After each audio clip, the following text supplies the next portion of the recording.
പത്മ. ഇന്നലെ നമ്മൾ കണ്ട 3 പുസ്തകങ്ങളിൽ ഒരു പുസ്തകം, ഹാൻസ് ആൻഡേഴ്സൺ എഴുതിയ കഥ കൈ ചൂണ്ടുന്നത് നിങ്ങളെ. അതിൽ ഒരു കഥ, ആ കഥയുടെ പേര് തന്നെയാണ് ബുക്കിൽ.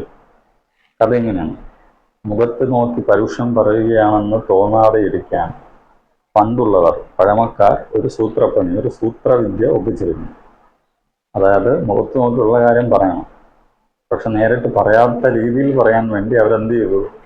ഒരു കണ്ണാടി, ഒരു വിചിത്ര കണ്ണാടിയാണ്, വെറും കണ്ണാടിയല്ല, ആളുകളുടെ മുഖത്തേക്ക് അവർ വിശേഷപ്പെട്ട ഒരു കണ്ണാടി എടുത്ത് പിടിച്ചു കൊടുത്തു.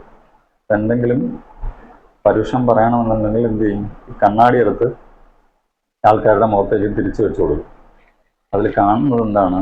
അതിൽ നോക്കിയാൽ കാണാം നാനാജാതി ജന്തുക്കളും വിചിത്ര വസ്തുക്കളും ചേർന്ന ഒരു മായിക ലോകം, ഒരു ഇല്യൂഷൻ കാണാം, ഒരു ഇല്യൂസറി വേൾഡ്, യൂണിവേഴ്സ് കാണാം ആ കണ്ണാടിക്കുള്ളിൽ.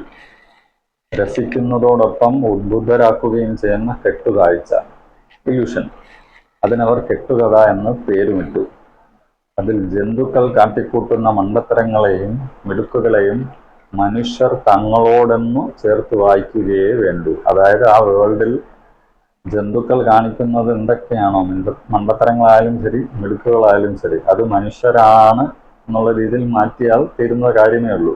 പരുഷം പറയുകയും വേണ്ട. അതായിരുന്നു അവരുടെ സൂത്രപ്പണി. അതിലൊരു ഉദാഹരണം എന്ന് പറഞ്ഞിട്ടൊരു കഥ എഴുതിയിട്ടുണ്ട്. 2 മലകളുണ്ട് കർണാടിക്കുള്ളിൽ. ഓരോ മലയ്ക്ക് മുകളിലും ഓരോ കോട്ടയും ഉണ്ട്. 2 മലകൾ, 2 കോട്ടകൾ. മലയടിവാരത്തിലൂടെ അതാ ഒരു നായ ഓടിപ്പോകുന്നു. നായക്ക് വിശക്കുകയാണ്. അപ്പോൾ നായ എന്ത് ചെയ്യും? മണപ്പിച്ച് ഒരു കിളിയോ എലിയോ എന്തെങ്കിലും കിട്ടുമോ എന്ന് നോക്കി ഇങ്ങനെ മലയടിവാരത്തിലൂടെ മണപ്പിച്ച് നടക്കുകയാണ്. അപ്പോഴുണ്ട് 1ാമത്തെ ഒരു മലയിൽ നിന്നും ഒരു കുഴൽവിളി കേൾക്കുന്നു. ഭക്ഷണം തയ്യാറായി എന്ന് അറിയിക്കുന്ന കുഴൽവിളി. അപ്പോൾ നായ എന്ത് ചെയ്യും? ആഹാ, അപ്പോൾ ഇപ്പോൾ പോയാൽ എനിക്കും കഴിക്കാൻ കിട്ടും. അങ്ങനെ നായ ഈ കുഴൽവിളി കേട്ട മലയിലേക്ക് ഓടാൻ തുടങ്ങി. 1ാമത്തെ മല. ആ മലയുടെ പകുതിയോളം എത്തിയപ്പോഴത്തേക്കും അതാ 2ാമത്തെ മലയിൽ നിന്ന് കുഴൽവിളിയായിരുന്നു. അപ്പൊ നായ വിചാരിച്ചേ, അപ്പൊ ഇവിടെയും അവിടെയും ഭക്ഷണമായല്ലോ. എന്ത് ചെയ്തു? ഒരംശം എനിക്കും കിട്ടുമെന്ന പ്രതീക്ഷയോടെ അവിടെ നിന്നും ഇങ്ങോട്ടേക്ക് ഓടാൻ തുടങ്ങി. ഇനി അവിടെ കൂടുതൽ കിട്ടിയാലോ, അതുകൊണ്ട് ഇങ്ങോട്ടേക്ക് ഓടാൻ തുടങ്ങി. ഇവിടെ പകുതി എത്താറായപ്പോഴത്തേക്ക് എന്തായി? 1ാമത്തെ മലയിലെ കുഴൽവിളി നിലച്ചു. 1ാമത്തേതിൽ നിലച്ചു. അപ്പോൾ അവിടെ തീർന്നു എന്ന് നായിക്ക് മനസ്സിലായി. അപ്പോൾ വീണ്ടും ഇങ്ങോട്ടേക്ക് ഓടാൻ തുടങ്ങി. 2ാമത്തെ മലയിൽ. 2ാമത്തെ മല കുറച്ചുകൂടെ കയറിയപ്പോൾ അതാ 1ാമത്തെ മലയിൽ നിന്നും വീണ്ടും കുഴൽവിളി കേൾക്കുന്നു നായ. അയ്യോ, ഇവിടെയാണെങ്കിൽ ഇപ്പോൾ ഏതാണ്ട് തീർന്നു കാണും. അവിടെ വീണ്ടും 2ാമത്തെ കുഴൽവിളിയാണ്. അപ്പോൾ വേറെ കിട്ടും. വീണ്ടും എന്ത് ചെയ്തു നായ? ആ 2ാമത്തെ മലയിൽ നിന്ന് ഇറങ്ങി 1ാമത്തെ മലയിലേക്ക് വീണ്ടും ഓടാൻ തുടങ്ങി. അങ്ങോട്ട് തന്നെ.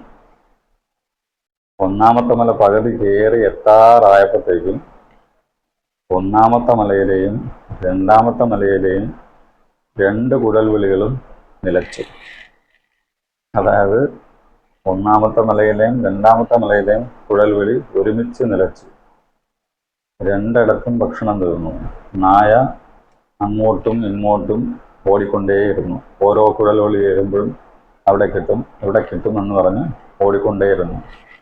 പറഞ്ഞത് ഇവിടെയാണ്, ഇങ്ങനെയാണ്: ഈ കഥയിലൂടെ പഴമക്കാർ എന്തുപദേശമാണ് നമുക്ക് നൽകുന്നത്? ഹാൻസ് ആൻഡേഴ്സൺ എഴുതിയിരിക്കുന്ന വാക്കാണ്. അവിടെയും ഇവിടെയും ഇല്ലാതെ ജീവിതം മുഴുവനും ഓടിത്തളരുന്ന നമ്മിൽ ആരെയാണ് ഈ കഥ കൈ ചൂണ്ടുന്നത്? അതായത് അവിടെയും ഇല്ല ഇവിടെയും ഇല്ലാതെ നമ്മൾ ഓടിക്കൊണ്ടേയിരിക്കുന്നു. ആ നമ്മളിൽ ആരെയാണ് ഈ കഥ കൈ ചൂണ്ടുന്നത്? പത്മ.